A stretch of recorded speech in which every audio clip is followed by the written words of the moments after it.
गले में डाले रखा और अंग्रेज़ी को ज़रिया तालीम आज तक अपनाए हुए हैं।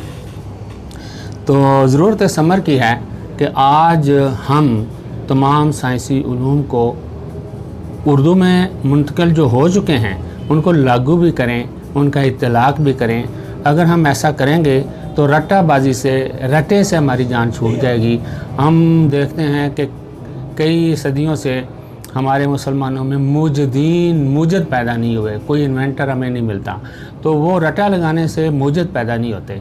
जब तक तफ़हीम कामिल ना हो, समझ बूझ आला मायार की ना हो, कौम बाइदराक ना हो, तालिब इल्म फ़हीम ना हो, उस वक्त तक हम इजादात की दुनिया में हमारा कासा खाली ही रहेगा, हम बामुराद नहीं हो सकते। हम देखते हैं कि आईने पाकिस्तान में ये बात दर्ज है कि पाकिस्तान की कौमी ज़बान उर्दू होगी, लेकिन आज तक ऐसा हो नहीं सका। कौमी ज़बान का निफाज मुमकिन नहीं हो सका।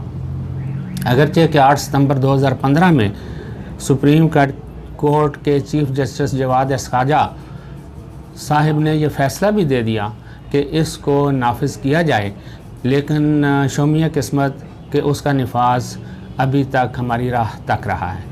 इसके लिए हमें अमली काविश करना होगी और आगे बढ़ना होगा। फिर हम देखते हैं कि अक़वाम आलम पर अगर नज़र डालते हैं तो हम देखते हैं कि बहुत से मुल्क जिनकी अपनी ज़ुबानें हैं, उन्होंने अंग्रेज़ी से दूर रहते हुए नहायत आला मकाम मर्तबा हासिल किया है।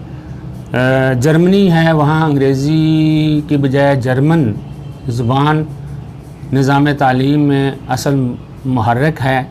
जापान में जापानी है, फ़्रांस में फ़्रांसीसी है, चीन में चीनी है, रूस में